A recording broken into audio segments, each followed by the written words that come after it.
Your Excellencies, Excellences, Mesdames et Messieurs, je crois que nous sommes prêts à commencer notre séance. So to all of you distinguished guests, Chers invités, Mesdames et Messieurs les intervenants, Mesdames et Messieurs les délégués, Mesdames et Messieurs les représentants de la société civile et du public, bienvenue à cette séance de haut niveau intitulée « Renforcer le système commercial multilatéral ». Je m'appelle Léra Tombele et je suis très heureuse d'être à nouveau présente au forum public. Il va sans dire que le monde qui nous entoure est en pleine mutation. Et cette mutation est précipitée par l'avènement des nouvelles technologies. Les solutions technologiques de transfert de données définissent notre façon de faire du commerce, de payer et d'être en contact avec les citoyens du monde. Souvent, c'est sans interruption, sans frontières et c'est facile.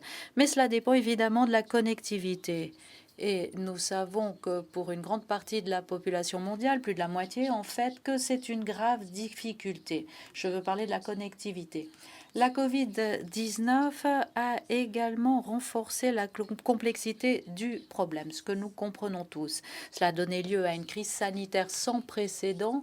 Cela a provoqué également des interruptions de la chaîne d'approvisionnement dans le monde. Ce qu'il y a de positif avec la Covid-19, c'est qu'elle a donné une impulsion et nous a forcés à réfléchir à la façon de nous mettre en contact virtuellement, comme le font bon nombre de nos collègues aujourd'hui qui nous regardent en ligne. Tout cela a exacerbé l'idée du changement et le fait que nous devons nous y préparer. Dans nos discussions d'aujourd'hui, tandis que nous allons parler de la réforme de l'OMC, nous allons brosser le tableau de la réalité dans laquelle trouve le monde aujourd'hui. Nous allons parler de la digitalisation, de la complexité et également des questions sociales très importantes qui se sont fait jour autour de nous, à savoir comment mieux s'intégrer, comment mieux commercer et comment être plus efficace. Voilà donc ce sur quoi va porter notre discussion d'aujourd'hui. Sur ces quelques mots, je vous souhaite à tous une chaleureuse bienvenue. J'aimerais maintenant vous présenter nos différents intervenants et vous dire quelques mots à propos de chacun d'eux. Nous allons tout d'abord avoir John Denton, secrétaire général de la Chambre internationale du commerce. Il est à la tête d'une des plus grandes organisations commerciales au monde et il va nous parler de l'environnement caractérisé par les changements technologiques, les nouveaux modes de production, les migrations, l'emploi et le changement démographique auquel nous assistons dans bon nombre des pays du Sud. Il va nous parler des perspectives commerciales. Merci d'avance, John Denton. Nous allons également entendre Carlos Maria Correa, qui est directeur exécutif du South Center. Nous savons qu'avant la pandémie, certains pays en développement et certains PMA commençaient à peine à tirer parti du système commercial multilatéral. Il s'est agi, je dois dire, d'un programme ou de résultats erratiques dans le monde en développement. Cependant, de nombreux pays du Sud ont commencé à ressentir l'impact du changement. Le South Center est une organisation qui défend les intérêts des pays en développement et des PMA. Nous entendrons le point de vue du Sud qui nous dira ce qui fonctionne avec le système commercial multilatéral et ce que nous pourrions améliorer dans l'intérêt des marchés émergents. À distance, depuis la Corée, nous bénéficions de la présence de Yeo Han Koo, ministre du Commerce et de l'Énergie. the World Economic Forum has also ranked Korea Malheureusement, l'interprète n'entend plus. in the area of innovation, and it's ranked in the top 5. And so we're going to be listening to some insights as to how Korea has done really well, and perhaps for insights that many countries of the developing world can emulate by way of integrating more into the global system. We also have His Excellency Ni Adebayo, who is the Minister of Trade, of Industry, Trade and Investment in the Federal Republic of Nigeria. This is Africa's largest economy. Nous allons entendre un intervenant du Nigeria, l'une des plus grandes économies au monde et un exportateur de pétrole. Même si le Nigeria a commencé à diversifier son économie, tout cela est attaché à de nombreuses complexités qui expliquent quelles sont les circonstances que l'on rencontre dans bon nombre des économies de l'Afrique australe. Si l'on en juge à l'Afrique, l'Afrique représente 17% de la population, mais seulement 3% du commerce mondial. L'idée sera donc de savoir comment mieux intégrer l'Afrique. Nous allons entendre le secrétaire d'État pour le commerce international du Royaume-Uni, Anne-Marie Trevelyan. Mais malheureusement, nous avons quelques problèmes de connectivité. Dès que nous aurons surmonté ces problèmes, nous pourrons donc entendre Anne-Marie Trevelyan. Voilà, je souhaite la bienvenue à nos intervenants. Je souhaite la bienvenue à tous ceux qui nous suivent en ligne. Pour ce qui est de la plateforme, nous vous encourageons à afficher vos questions dans la boîte de dialogue afin que je puisse les poser en votre nom. Pour cela, vous devez aller sur la plateforme du forum. Vous posez vos questions dans la boîte de dialogue. Elles seront transférées rapidement sur la scène. Et j'espère que nous pourrons avoir de nombreuses questions provenant du public. Je vous encourage également à utiliser vos réseaux sociaux, LinkedIn, Facebook, Twitter, pour participer à ce dialogue afin de transmettre vos commentaires avec le mot dièse AskPF21. When it is time to ask questions, may we ask you to indicate your name, where you're from, Malheureusement, gros problème de brouillage, les interprètes n'entendent plus. And those raising questions, please can you be as sharp and succinct as possible. Short, sharp questions mean we can get through the hour quickly enough. So without further ado, sans plus attendre, nous allons ouvrir le dialogue. Nous sommes heureux de pouvoir accueillir la ministre Anne-Marie Trevelyan du Royaume-Uni. Nous sommes donc au complet. John Denton, nous allons commencer par vous. Le commerce ressemble souvent à un forum comme celui-ci, à l'OMC. On ignore quelles sont les décisions qui sont prises et quel pourrait être leur impact. Je sais que l'on parle de droits de douane, mais comment pouvons-nous créer un environnement où les entreprises soient prises en ligne de compte? Cela, je l'ignore. C'est la question que je vous adresse.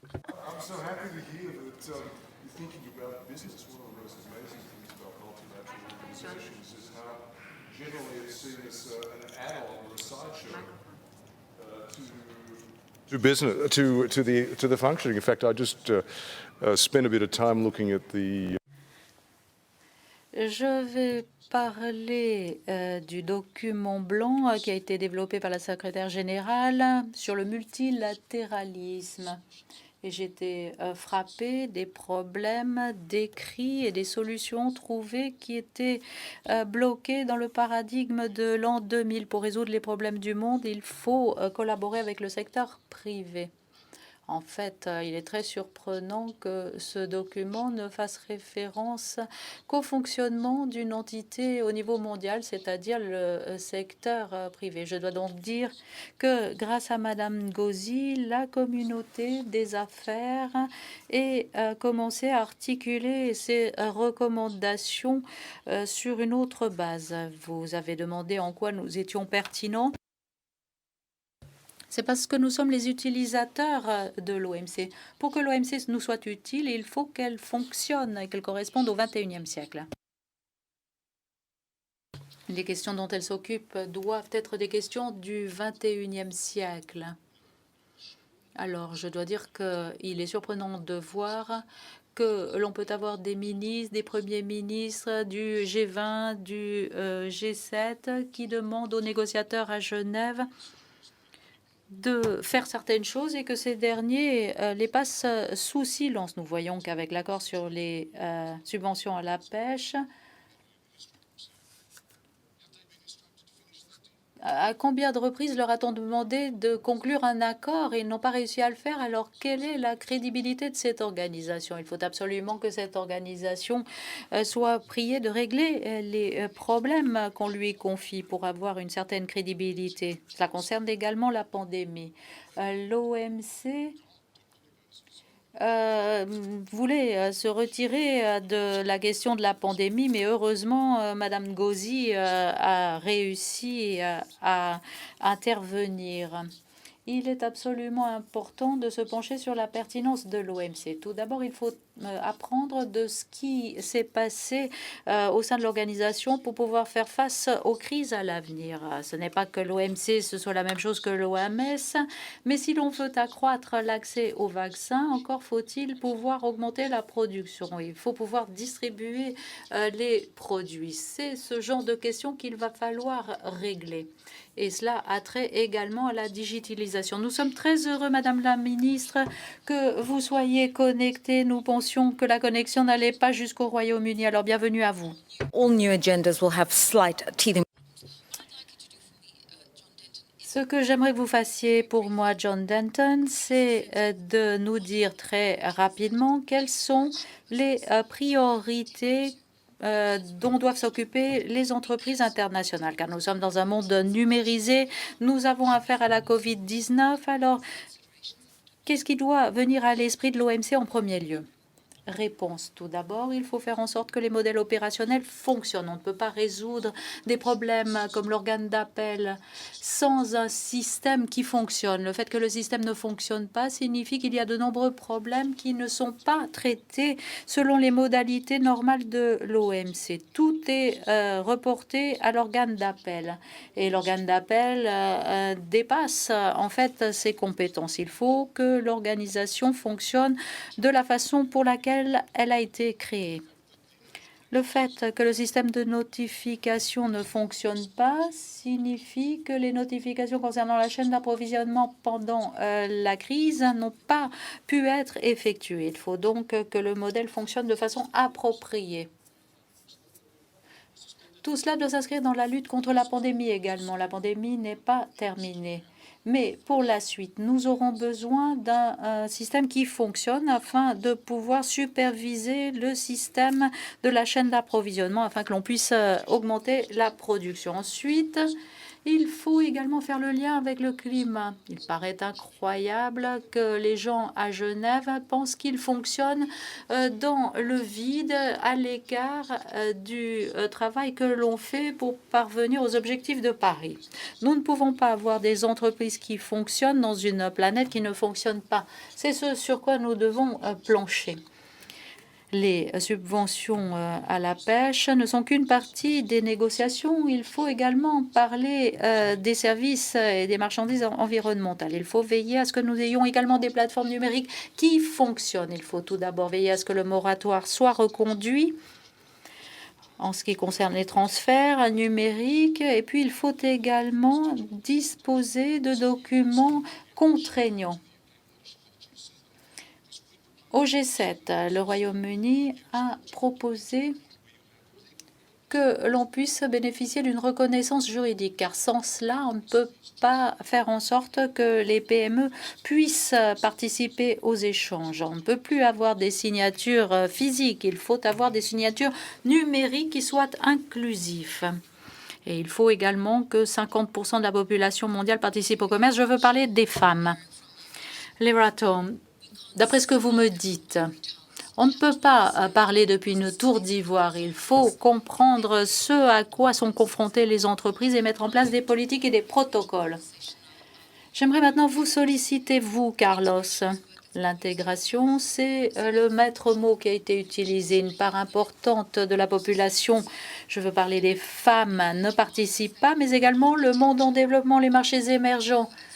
L'architecture de l'OMC correspond à l'architecture du commerce qui sont au service du G20. tous les autres n'ont pas vraiment leur place. Comment faire en sorte de changer les choses? Merci pour cette question. Effectivement, le système international a été mis en place essentiellement dans l'intérêt des pays ayant le plus de ressources. Il est donc indispensable que la réforme du système, la réforme de l'architecture du système financier international, la réforme proposée à l'OMC puisse correspondre aux intérêts des pays qui, à l'heure actuelle, sont exclus. Je veux parler, par exemple, des pays les moins avancés. Lorsque l'on parle d'une réforme de l'OMC, il faut non seulement veiller à ce que la nature multilatérale de l'organisation soit préservée entièrement, il faut également dépasser le cloisonnement qui existe actuellement dans le système international des règles.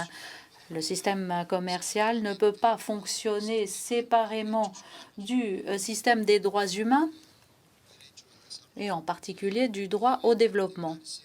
Il faut au contraire qu'on l'intègre aux objectifs fixés par la communauté internationale dans le plan d'action 2030. En d'autres termes, le système commercial international doit s'inscrire dans le cadre d'un mécanisme qui puisse promouvoir le bien-être au niveau mondial, le bien-être de tous les pays. Lorsque l'on parle d'intégration des pays en développement dans le système multilatéral de commerce, bien évidemment, il est important de se poser la question de savoir si cette intégration doit avoir lieu, mais également comment elle doit avoir lieu. Un grand nombre de pays en développement, à l'heure actuelle, sont toujours dépendants des matières premières. L'intégration de ces pays dans un système de commerce en tant que fournisseur de matières premières avec peu de valeur ajoutée ne permettra pas de créer des emplois, ne permettra pas de mettre en place les conditions de développement dont nous avons besoin. Il est donc indispensable de se centrer sur le niveau mondial qui permettra à ces pays de diversifier leur économie, de créer une valeur ajoutée, de pouvoir participer aux chaînes de valeur mondiale, mais pas uniquement dans les parties inférieures de ces chaînes où la valeur ajoutée est minimale. Il s'agit d'un développement ou d'une vision intégrale selon laquelle le système commercial international doit être pensé non seulement en y intégrant les règles actuelles, cela aura lieu, mais doit se concrétiser par des mesures concrètes. Par exemple, les pays les moins avancés. Dans le programme d'action d'Istanbul, l'on a indiqué que avant 2020, au moins 50% des pays les moins avancés devraient pouvoir passer au niveau supérieur. Or, cela n'a pas été le cas. Il est donc indispensable que l'on tienne compte de cet état de fait et que l'on tienne compte de la situation des pays qui sont sur le point de passer à la catégorie supérieure, mais qui doivent continuer de bénéficier des avantages des pays les moins avancés. Comprehensive response. Voilà une réponse très complète avec plusieurs théories, mais ce que l'OMC souhaite savoir, c'est quelles sont les mesures concrètes qui peuvent être mises en place ici et maintenant, en 2021-2022, pour pouvoir renforcer les occasions d'intégration pour les pays du monde en développement et pour les PMA. Quelles sont les interventions essentielles qui pourraient être faites? Et ensuite, ce sera aux politiques et aux régulateurs de le faire. L'une des mesures essentielles par rapport aux pays les moins avancés, ce serait que les pays membres de l'OMC soutiennent la proposition faite par les PMA, par l'entremise de la mission du Tchad en novembre dernier, pour qu'il puisse y avoir une période de 12 ans après le changement de catégorie, pendant laquelle, ou pour appliquer les disciplines qui régissent les pays membres de l'OMC. En d'autres termes, ces pays doivent disposer d'une prorogation des avantages tarifaires afin que les PMA puissent aller de l'avant sur le chemin du développement. Deuxième mesure importante, la conception de ce que l'on appelle le système de l'OMC, afin de ne pas limiter la capacité d'intervention des membres pour les questions essentielles. Par exemple, la politique industrielle. Les pays en développement ont besoin d'un espace politique pour pouvoir mettre en place les conditions nécessaires qui leur permettront de s'intégrer de façon positive avec création de bien-être dans le système international. S'ils s'intègrent dans les circonstances actuelles, cela ne va pas les aider. Let me bring into the conversation. J'aimerais maintenant me tourner vers le commerce, vers le ministre du Commerce et de l'Industrie en Corée. Is one of the success stories, as I said earlier on, of what trade-led development looks like. May I ask you just to share with us some of the internal reforms that were undertaken in Korea to help the country integrate more in global value chains and within the trading system? And then secondly, the reforms that you think the WTO can put in place to create an enabling environment for other countries to do the same. Brouillage sur la ligne depuis la Corée, les interprètes n'entendent pas. Well, Yes, sir. Merci. Merci de m'avoir invité et de me donner cette occasion d'intervenir sur un sujet qui me tient particulièrement à cœur. Vous l'avez dit, la Corée est considérée comme un des exemples de réussite de la façon dont un pays peut être un des pays les plus pauvres au monde et devenir un des pays les plus avancés. Et ce, en 60 ans à peu près. Vous connaissez probablement tous ces produits coréens de haute technologie. Vous les avez chez vous, au bureau. Mais il y a 60 ans, c'était bien différent. Savez-vous quel était le premier produit d'exportation de la Corée dans les années 1960-1970? À l'époque, notre principal produit d'exportation était le blé. À l'époque, les femmes coréennes devaient couper leur magnifique chevelure et la vendre pour pouvoir nourrir leur famille. La production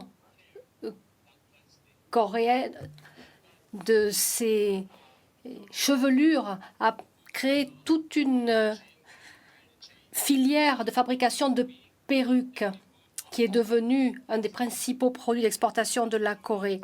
Puis ensuite, nous nous sommes diversifiés dans les textiles, les produits électroniques, les automobiles, les semi-conducteurs. Une des recettes de la réussite de la Corée, c'est le rôle très actif qu'a joué le gouvernement. Le gouvernement a joué un rôle extrêmement actif pour promouvoir la diversification des exportations. Nous avons créé des petites, moyennes entreprises dans différents secteurs de l'industrie. Nous avons été en quête de nouveaux marchés.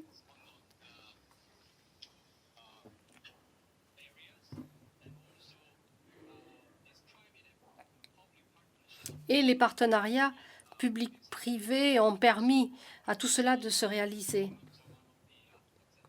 Voilà les différents facteurs qui peuvent expliquer la réussite de notre pays. Pour la deuxième partie de votre question, à savoir quel contexte propice est nécessaire aux autres pays pour qu'ils imitent l'exemple de la Corée, comme l'ont dit d'autres participants à la table ronde, le monde évolue.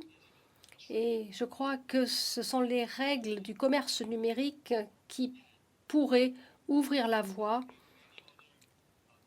à de nombreux autres pays en développement pour accélérer leur développement. Je voudrais vous citer un autre exemple. Vous connaissez le Gangnam Style, quelque chose qui était totalement inconnu d'un artiste coréen totalement inconnu. Mais à partir du moment où cette chanson était disponible sur YouTube, c'est devenu un grand succès dans le monde entier. Et cet exemple montre bien que si on a de bonnes idées, des idées novatrices, et si on y ajoute des capacités, des compétences d'entrepreneurs, On peut réussir dans ce monde du numérique et on peut commercer avec le monde entier.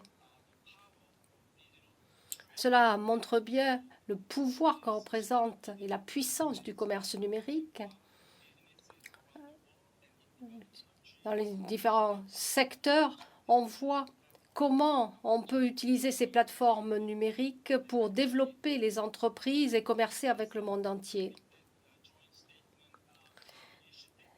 L'initiative conjointe sur le commerce électronique pourrait constituer en cela une étape importante pour faire accélérer ce processus. Ce que nous pouvons faire,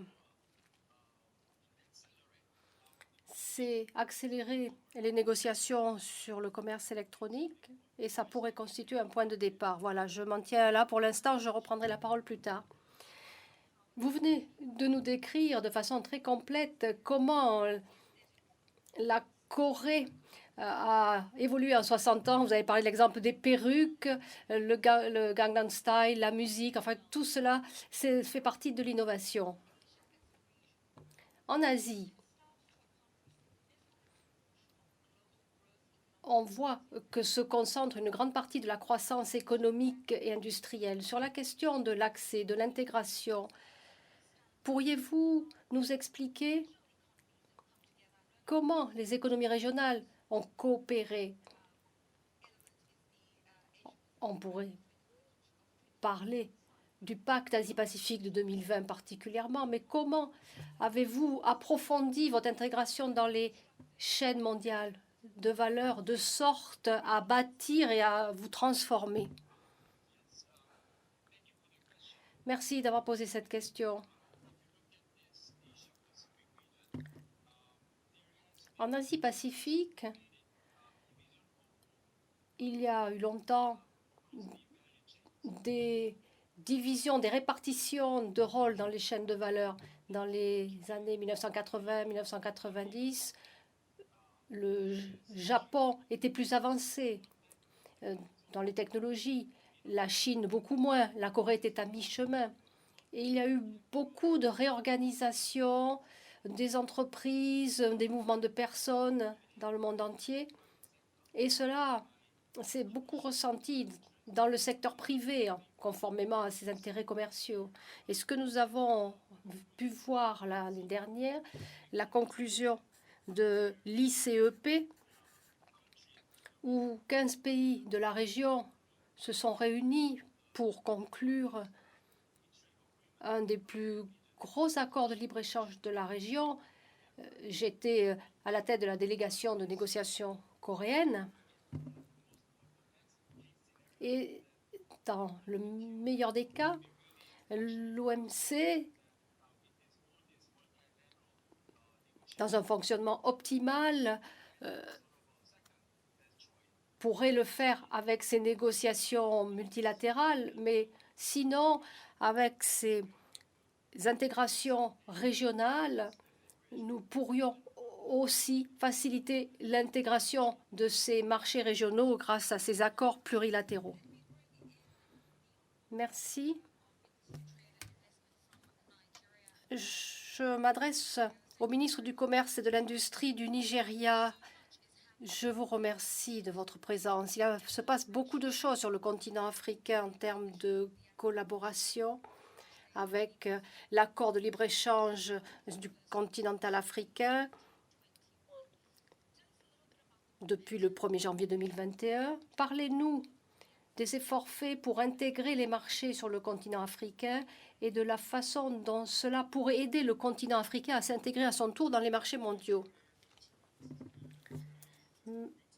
Merci beaucoup de m'avoir invité. Comme vous l'avez dit, la zone de libre-échange du continent africain est devenue opérationnelle au 1er janvier de cette année, mais il y a encore des difficultés à surmonter pour que cet accord soit pleinement fonctionnel. Cette zone de libre-échange continentale africaine représente un marché de 1,3 milliard de personnes.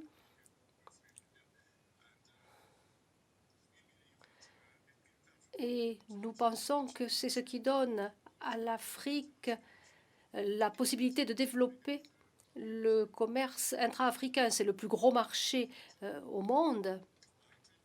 Et nous pensons qu'en commerçant entre nous, nous pourrons tirer meilleur profit de la situation actuelle, étant donné les difficultés à nous intégrer au système commercial multilatéral. Comme vous le savez, l'Afrique est riche en ressources, ce qui nous donnera la possibilité de devenir un gros acteur dans l'économie mondiale, et notamment dans le système commercial multilatéral. Mais, en dépit du potentiel de l'Afrique, le continent continue à faire face à des difficultés internes et externes qui font obstacle à cette intégration dans l'économie mondiale. D'abord, les difficultés externes, manque d'accès au marché dans des secteurs d'exportation, donc faible niveau des exportations, notamment l'escalade tarifaire, les crêtes tarifaires ont limité les exportations de l'Afrique aux produits de base qui sont assujettis aux fluctuations des marchés et qui affaiblissent le potentiel de développement du continent.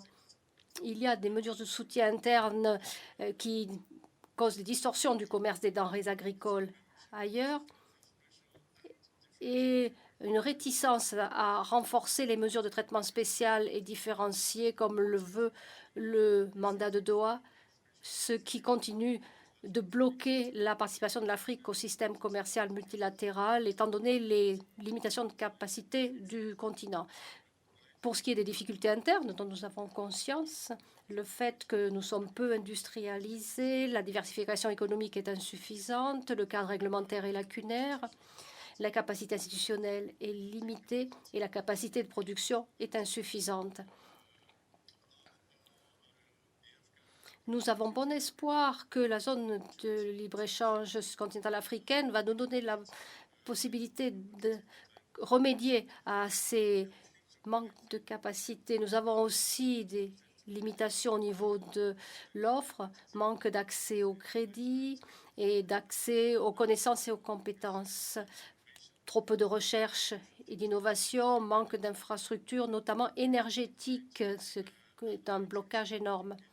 Et la connectivité pose aussi problème et elle a un impact négatif sur notre compétitivité. Voilà les principales limitations qui sont les nôtres, mais nous pensons que grâce à cet accord continental africain, nous allons pouvoir peu à peu résoudre ces problèmes et devenir plus compétitifs pour pouvoir l'être sur les marchés mondiaux. Bien sûr, c'est au moins un projet d'apport de changement à l'interne en Afrique. Je voudrais profiter de l'occasion, Monsieur le ministre, pour vous poser une question qui nous est envoyée en ligne par Delesania Yulansen. Voici la question. Quel est le rôle que joue votre gouvernement pour préconiser une diplomatie responsable comme élément principal de politique étrangère et pour le système commercial multilatéral? En fait, comment utilisez-vous votre pouvoir pour préconiser de nouvelles formes d'activités commerciales, d'investissement, de recherche d'opportunités pour mettre cela sur la table de toutes les organisations où vous êtes présents? C'est vrai que mon gouvernement s'est lancé dans de grands programmes diplomatiques, notamment dans le domaine du commerce. Nous avons lancé de nouveaux programmes d'investissement et nous faisons beaucoup de choses en la matière.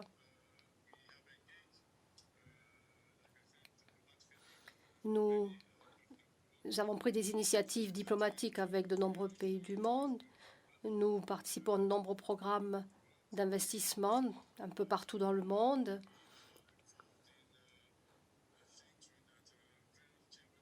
Nous travaillons aussi main dans la main avec des chambres de commerce qui ont été établis dans le pays et nous avons des échanges bilatéraux avec un grand nombre de pays. Merci. Une autre question d'Alexia Nefele Douma et qui s'adresse à Carlos. Comment envisagez-vous l'interaction entre le commerce et le droit des droits humains dans la réforme du système de l'OMC? Merci. C'est quelque chose qui doit être exploré. Il serait important que dans le domaine du commerce, cette thématique soit prise en compte. Bien entendu, les groupes spéciaux et l'organe appel, lorsqu'ils refonctionneront, ils doivent refonctionner, devraient, dans leurs décisions, tenir compte de ce cadre plus large, c'est-à-dire celui des droits humains. C'est un sujet qu'il est important d'introduire de façon systémique dans l'organisation. Comme quelqu'un le disait, on ne peut pas considérer le système commercial comme fonctionnant isolément des autres objectifs de la communauté internationale, notamment en matière de développement, et les droits humains sont un élément important de ce panorama. Les groupes spéciaux qui prennent des décisions sur des différends commerciaux à l'heure actuelle s'attachent surtout aux questions commerciales, mais ils doivent adopter une vision autre. Ils doivent tenir compte d'autres aspects par rapport aux objectifs politiques des pays et notamment les efforts qui sont faits pour respecter les droits humains.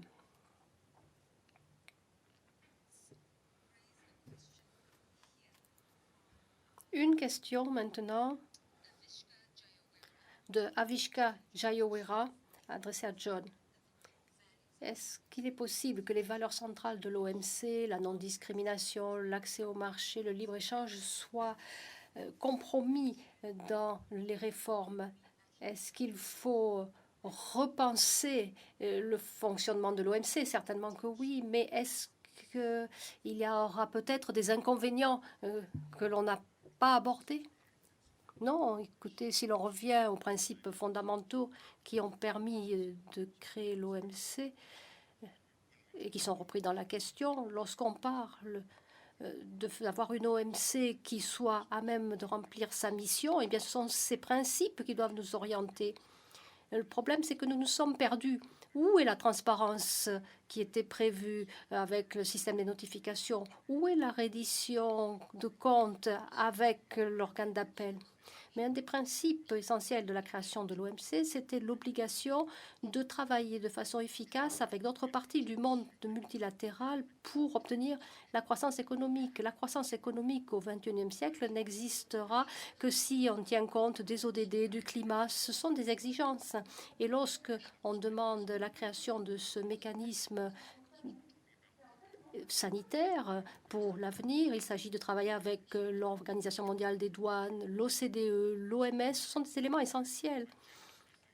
Je pense sincèrement que nous réinventons un patrimoine sur la base de principes qui, à l'origine, étaient tout à fait solides et qui le restent. C'est simplement que le monde a changé. Le monde actuel n'existait pas à l'époque, ce monde numérique.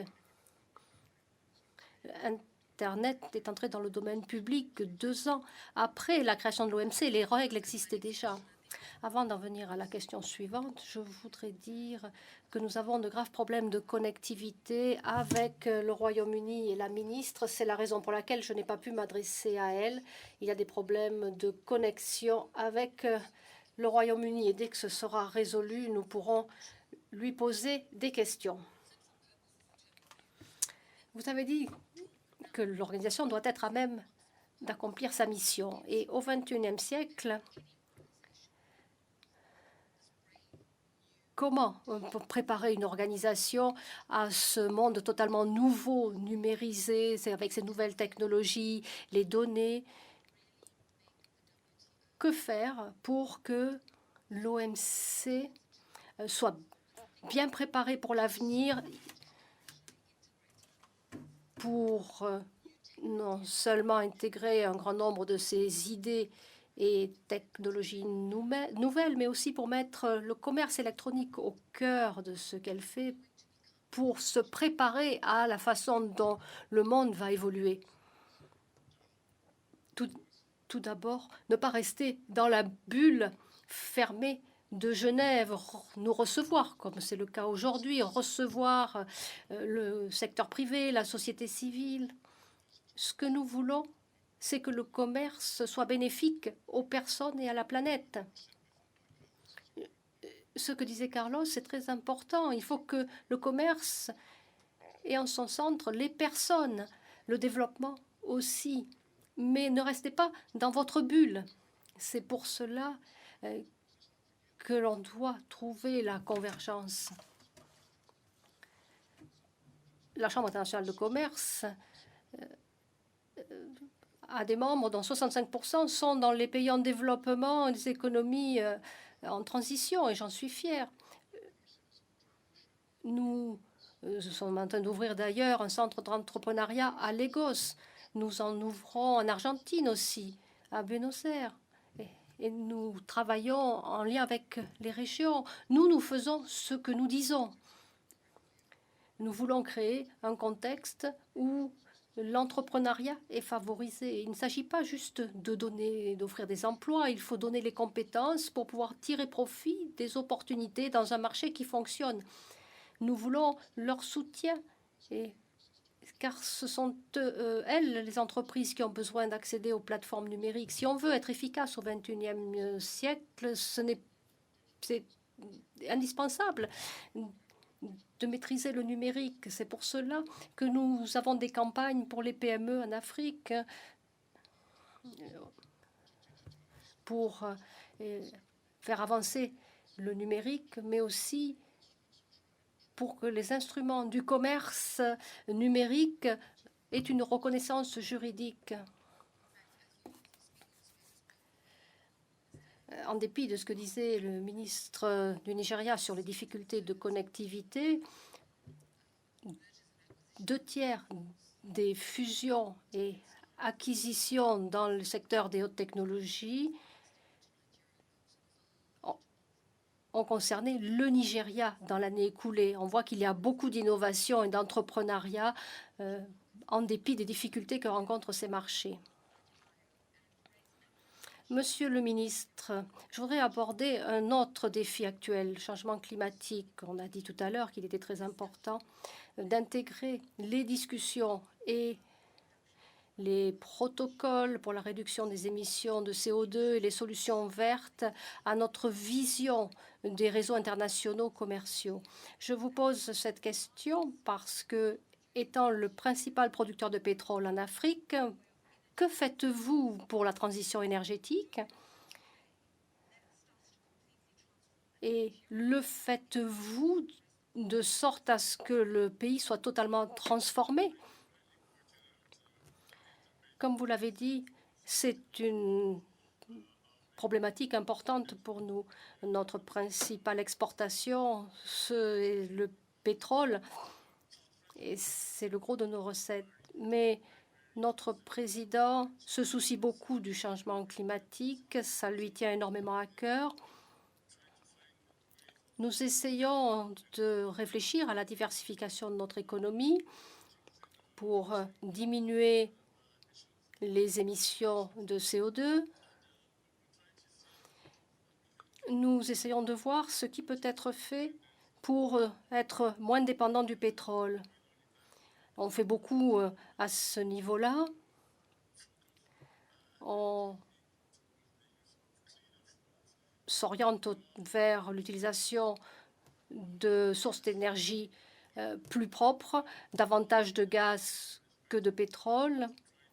Et nous essayons aussi d'utiliser l'énergie solaire. Donc voilà ce que nous faisons à ce stade. Merci. John, je ne sais pas si vous voulez compléter ce qui vient d'être dit. Ce n'est pas que l'exemple du Nigeria. De façon générale, comment commencer à intégrer les solutions climatiques vertes pour que les pays opèrent leur transition? Je suis honorée d'être à la Banque des investissements verts en Afrique, financée par des fonds privés et publics. Mais au cœur de cette initiative, ce sont les implications écologiques. Ce que nous voulons, c'est que les accords mondiaux arrivent à la hauteur du secteur privé. Le secteur privé est très en avance de façon générale. Et lorsque je regarde les défis, je suis désolée que la ministre britannique ne soit pas là parce que le Royaume-Uni est à la tête du G7, la COP26, le fait qu'ils accordent la priorité au changement climatique, le travail dans le numérique, voilà des éléments de leadership qu'il ne faut pas oublier. Mais ils le font sachant que le secteur privé les appuie totalement et même un peu en avance. Donc il y a encore du rattrapage à faire. Nous intégrons les solutions vertes et à la Chambre de commerce, nous avons des outils concrets. Nous avons des outils que nous mettons à la disposition des PME qui leur permettent de mesurer leur empreinte carbone, pour leur indiquer comment la réduire. Nous leur donnons une certification pour leur donner accès à des financements favorables. Nous avons un programme qui est mené par le secteur privé dans ce domaine. C'est vrai qu'on peut laisser le secteur privé montrer l'exemple là où il a les compétences. Je reviens vers vous, Monsieur le ministre de la Corée. Une question vous est adressée. La pandémie de Covid-19 risque de laisser de nombreux pays en développement et de pays moins avancés à la traîne. Qu'est-ce que les économies avancées, les grands pays peuvent faire pour prévenir la fragmentation de l'économie mondiale? Prévenir la fragmentation de l'économie mondiale. Pourriez-vous nous expliquer comment la Corée a fait face à la pandémie d'un point de vue économique, le marché du travail, et qu'est-ce qui peut être fait pour qu'un pays puisse ne pas être mis à la traîne en dépit d'une situation sans précédent, celle de la Covid-19? Merci de votre question. C'est le défi que rencontrent tous les pays. La Corée n'y fait pas exception. La Corée a traversé la pandémie en suivant un principe directeur, maintenir l'ouverture de l'économie. Nous n'avons jamais fermé notre économie.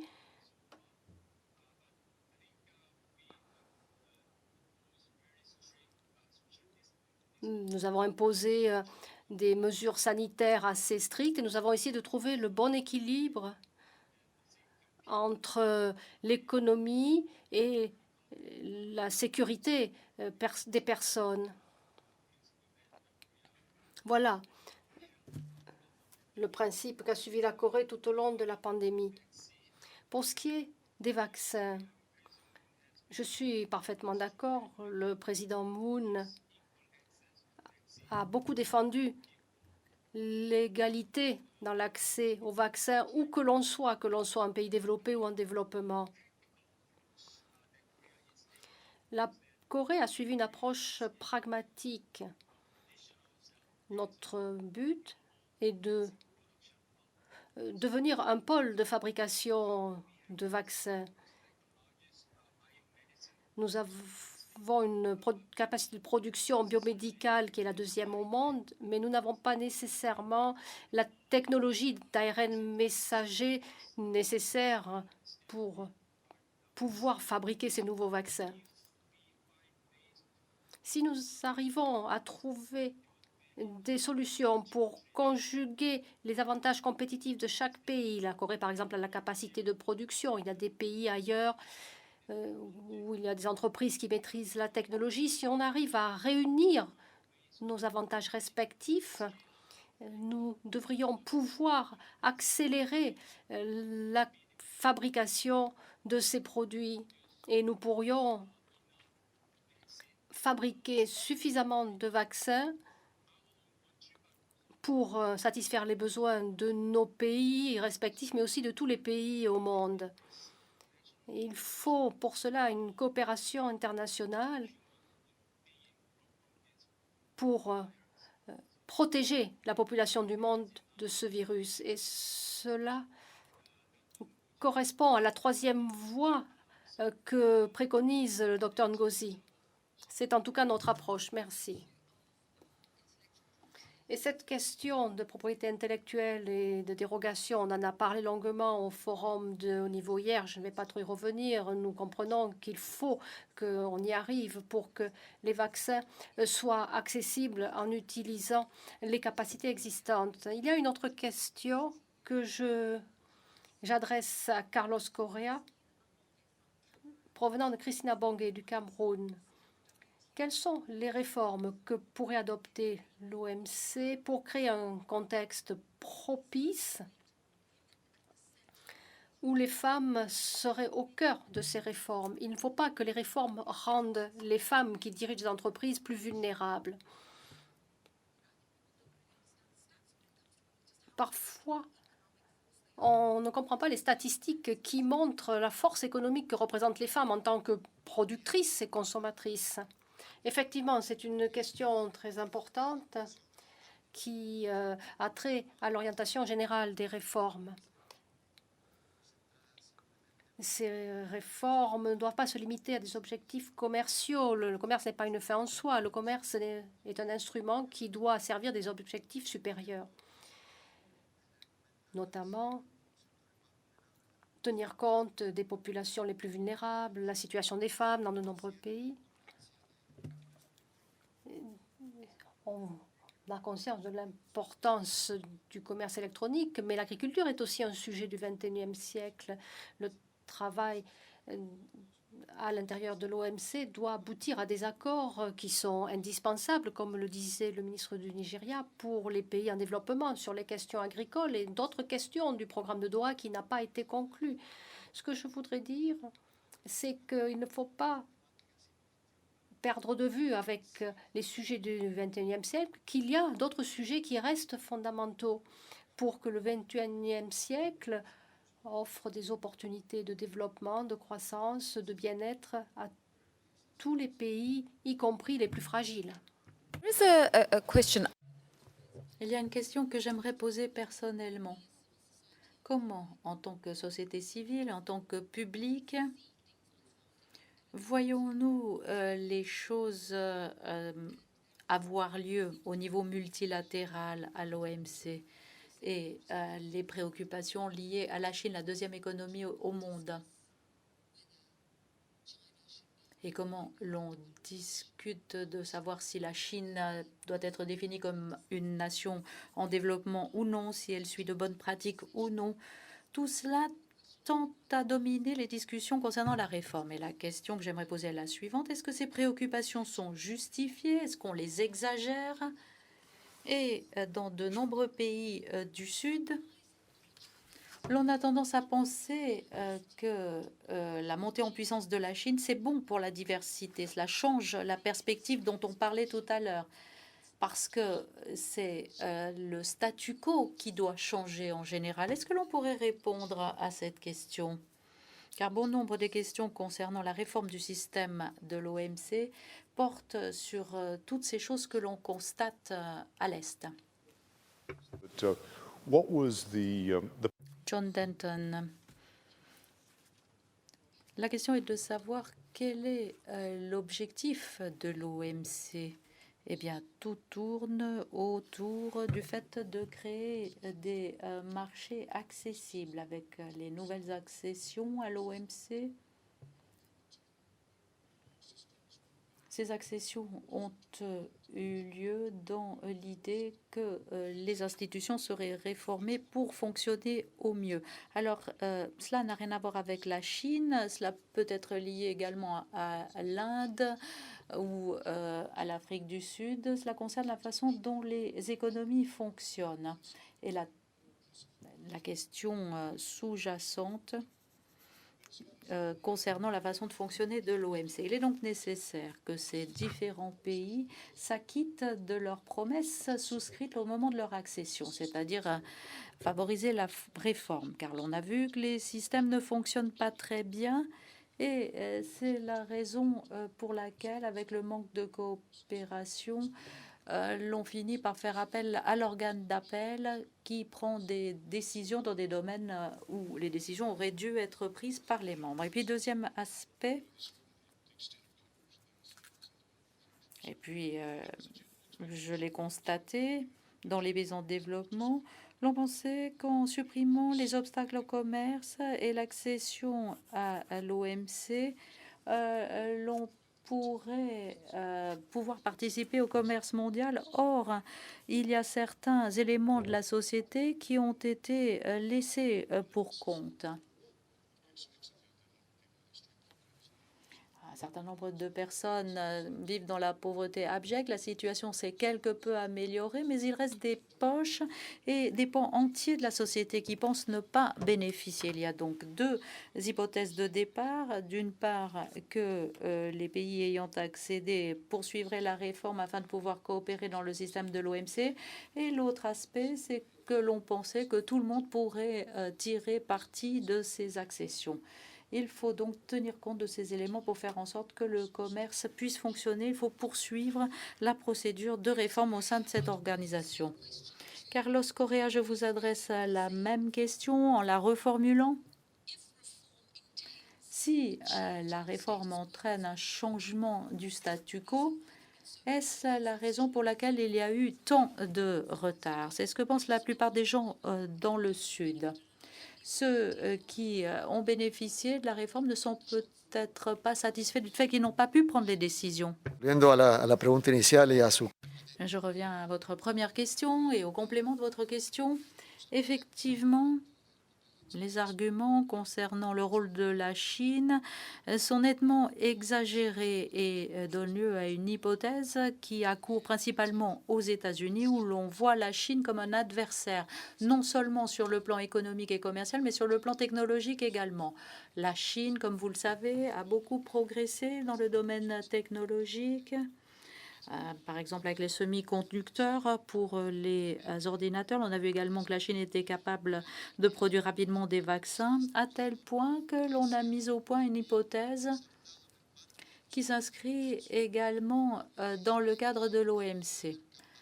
Et l'on part du principe qu'il devrait y avoir une compétence au sein du système commercial fondé sur les règles pour déterminer si oui ou non les pays peuvent continuer à faire valoir leur état de pays en développement.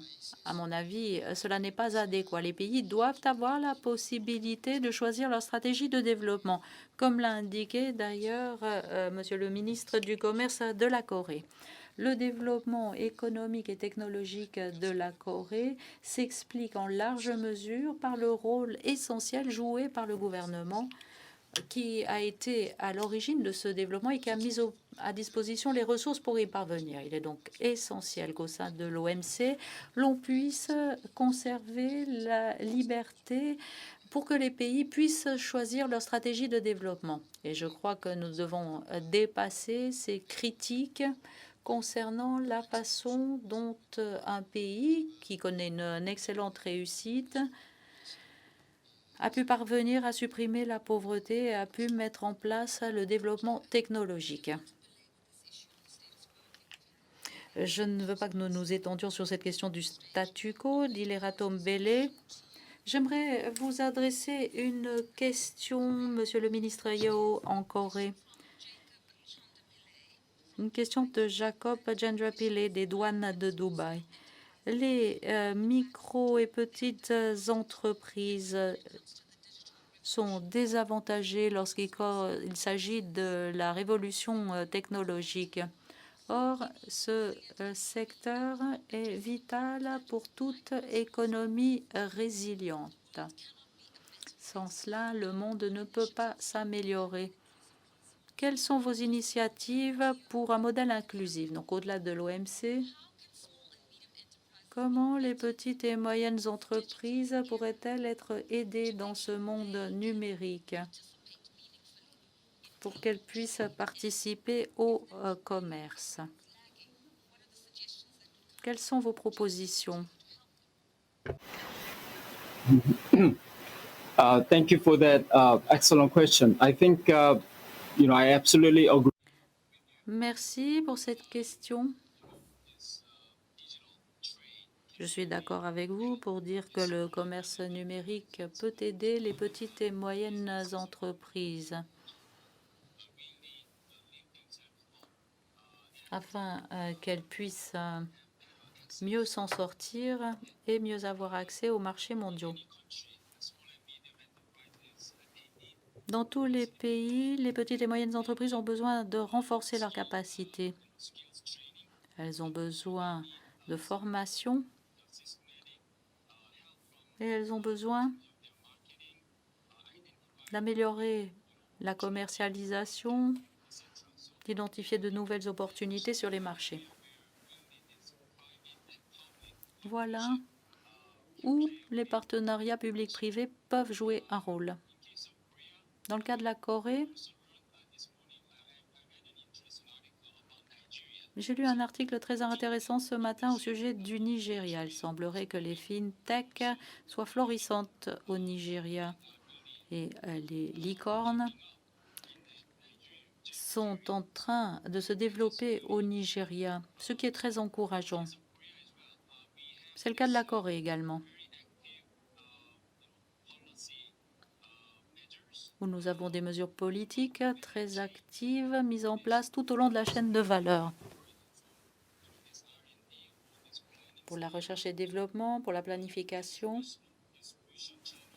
pour les canaux de distribution, pour la commercialisation et pour le kilomètre supplémentaire.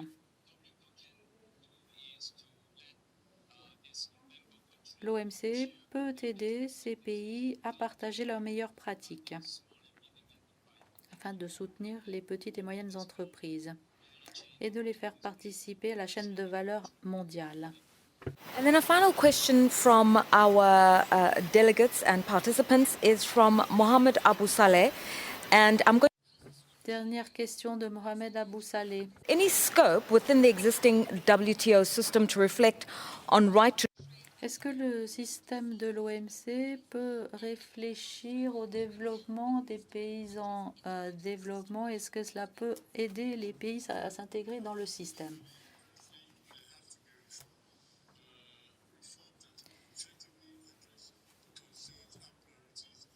Nous devons envisager la réforme, notamment pour les questions qui sont particulièrement importantes, notamment les négociations, paragraphe 44, concernant le traitement spécial et différencié, et les questions agricoles.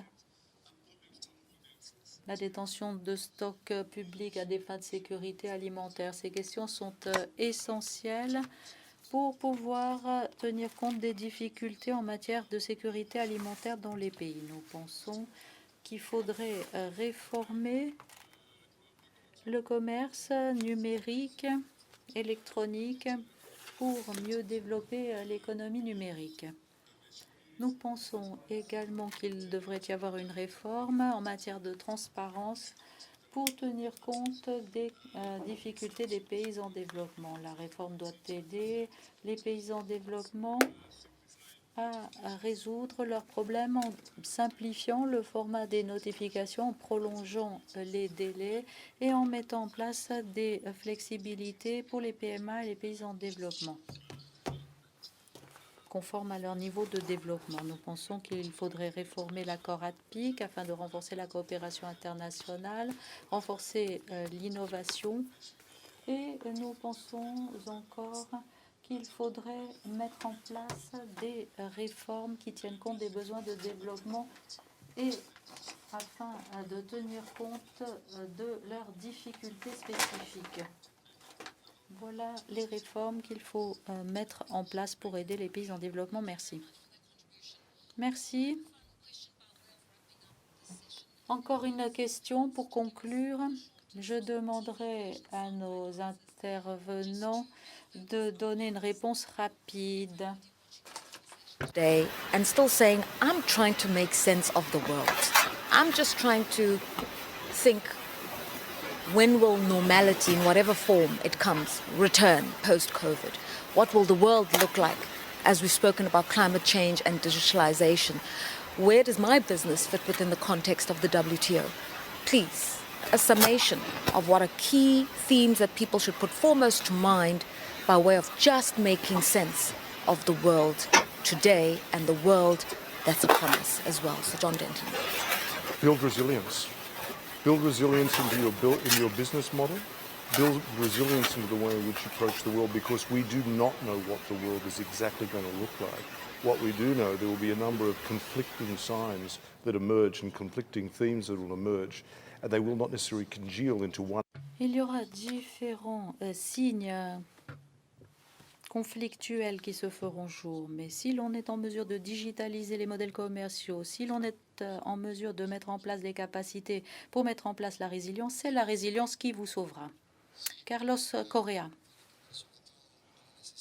Je répondrai en parlant surtout du besoin d'avoir un monde avec davantage d'équité. La crise de Covid-19 a mis au jour les profondes inégalités sociales, économiques, sanitaires dans le monde. Et s'il doit y avoir un post-Covid-19, il faut que cela se fonde sur l'égalité proclamée. Je crois que nous devons tous œuvrer dans ce sens. Le monde d'après doit être différent de celui d'avant la Covid-19. Monsieur le ministre du Nigeria. I believe that I agree with the first speaker who talked about resilience. Je suis d'accord à propos de la résilience. Grâce à la résilience, nous pouvons mettre en place un monde meilleur. Nous pourrons réformer l'OMC et nous pourrons aider les pays en développement et les pays les moins avancés. Nous devons tous faire preuve de résilience. Honorable Minister Yeo in Korea. Thank you for the question. I think in Korea, Merci pour cette question. En Corée, nous pensons que la crise peut se transformer en opportunité. L'innovation est le maître mot. Je vous ai parlé de créativité, mais l'innovation, en particulier dans le monde digitalisé, est essentielle. Nous devons nous concentrer sur l'innovation et faire en sorte que la crise se transforme en opportunité. C'est ce qui nous permettra de sortir de ces crises encore plus fort qu'avant la pandémie. Merci. Let me thank you very much for your time. Merci à tous. Carlos Maria Correa, directeur exécutif du South Center. John Denton, secrétaire général de la Chambre internationale de commerce. Nous avons eu son Excellence Johan Cook, qui est ministre du Commerce et de l'Industrie en Corée. Son Excellence Nia Adebayo, ministre du Commerce et de l'Investissement au Nigeria. Nous avons eu brièvement Anne-Marie Pavilion, nouvelle ministre du Commerce du Royaume-Uni. Mais malheureusement, elle nous a quittés en raison de problèmes de connectivité.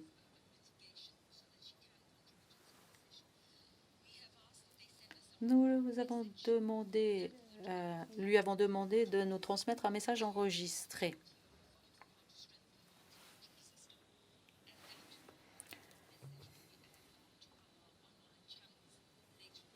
Il sera affiché sur nos canaux, tout comme l'enregistrement de cette séance.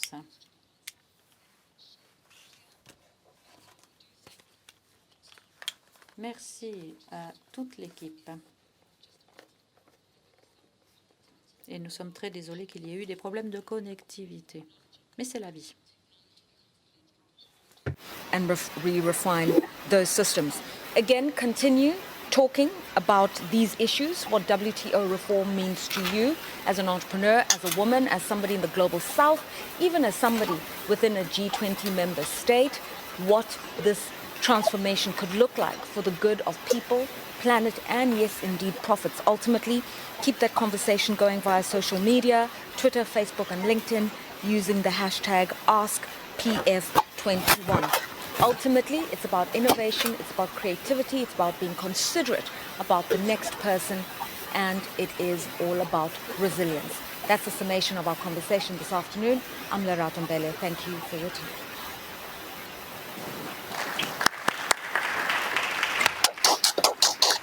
As we well know, Brexit is now a reality, and Britain remains the fifth largest economy in the world. And so a tour de force, a significant voice in the sphere of international trade. In our conversation, WTO reforms and how to strengthen the multilateral system, we're joined by the Right Honourable Anne-Marie Trevelyan, who is the Secretary of State for International Trade for the United Kingdom, just to share her views on what it would take to reform the World Trade Organization and also strengthen the multilateral system. Bonjour, je m'appelle Anne-Marie Trevelyan, je suis la nouvelle secrétaire d'État au commerce international auprès du gouvernement du Royaume-Uni et je suis ravie de pouvoir partager avec vous quelques réflexions dans le cadre du forum public de l'OMC. Lorsque je suis entrée en fonction, j'ai contacté par téléphone notre formidable directrice générale, le Dr Ngozi. Elle m'a encouragée à faire mon entrée en partageant mes réflexions pendant le forum public et je suis ravie de le faire. Je pense que nous sommes tous convaincus du bien fondé de l'importance des marchés ouverts et équitables. Il s'agit donc de générer de la richesse pour financer les services publics, créer de meilleurs emplois. Il s'agit aussi d'augmenter les revenus et d'améliorer les niveaux de vie dans tous les coins et recoins de notre magnifique planète. Et c'est pourquoi je pense que les marchés ouverts et équitables, c'est le meilleur moyen pour nous tous d'atteindre nos objectifs et non pas seulement nous autres, ceux qui sont forts, surtout à l'heure où nous veillons à reconstruire mieux pour être plus forts et plus résilients face à des défis tels que la Covid-19 qui a frappé toutes les nations du monde. Nous avons réussi dans le monde à réduire la pauvreté grâce au marché libre et équitable. Nous avons créé des opportunités pour le commerce international qui bénéficient à tous.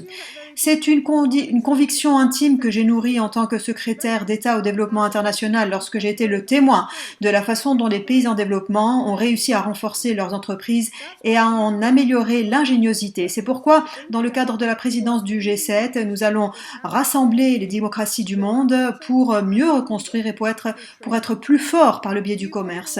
Nous allons également lancer une coalition mondiale alors que nous allons être le hôte de la COP26 du changement climatique dont nous espérons qu'elle sera le tremplin à une relance durable. Mais il ne faut pas nier le fait que le commerce international et ses règles sont obsolètes. Le corpus de règles de l'OMC aujourd'hui n'est pas à la hauteur de la situation actuelle et ne répond pas aux besoins des industries aujourd'hui ni demain. Le changement climatique, la durabilité, la numérisation, notre riposte face à cette pandémie. Voilà autant de dossiers sur lesquels nous devons plancher au sein de l'OMC. La confiance dans le système est érodée et parfois nous avons le sentiment que les règles du jeu ne sont pas les mêmes pour tout le monde. Les obligations en matière de transparence vis-à-vis les uns des autres ne sont pas toujours respectées, mais je suis sûre que la CM12, c'est l'occasion de rectifier le tir. Je vais aider les membres à progresser dans 3 domaines. Tout d'abord, promouvoir un meilleur fonctionnement de l'OMC en faisant en sorte que la fonction de négociation marche à nouveau. Je suis donc ravie de voir que l'initiative conjointe sur la réglementation intérieure dans le domaine des services a porté ses fruits. J'ai sincèrement l'espoir que nous pourrons parvenir à un accord fructueux dans le cadre de la CM12. Mieux fonctionner, cela veut dire aussi conclure les négociations de la pêche qui ont trop duré. Nous voulons et nous devons aussi mettre sur la voie le système de règlement des différends. Deuxièmement, moderniser les règles, cela veut dire qu'il faut agir et mieux dans le domaine de la santé, de l'environnement. Il faut établir des règles dans de nouveaux domaines comme le commerce électronique et l'autonomisation économique des femmes. Et puis, enfin, promouvoir un commerce libre et équitable. Cela veut dire qu'il faut combattre les mesures qui distordent le marché. Et puis, il faut que les obligations des pays reflètent leur niveau de développement et la taille de ces pays. Et puis, je sais bien sûr qu'il s'agit là d'un programme audacieux. Cela dit, je pense que nous pourrons atteindre cet objectif dans le cadre de la CM12. Il faut donc agir, garder le cap pendant la CM12 et au-delà. Je pense donc que la conférence ministérielle est le meilleur moment pour réfléchir et pour nous attaquer à ces défis d'une façon inclusive, flexible et transparente. Et nous espérons donc pouvoir être à la hauteur de ces résultats que nous souhaitons tous atteindre. Et je me réjouis de travailler à vos côtés. Merci.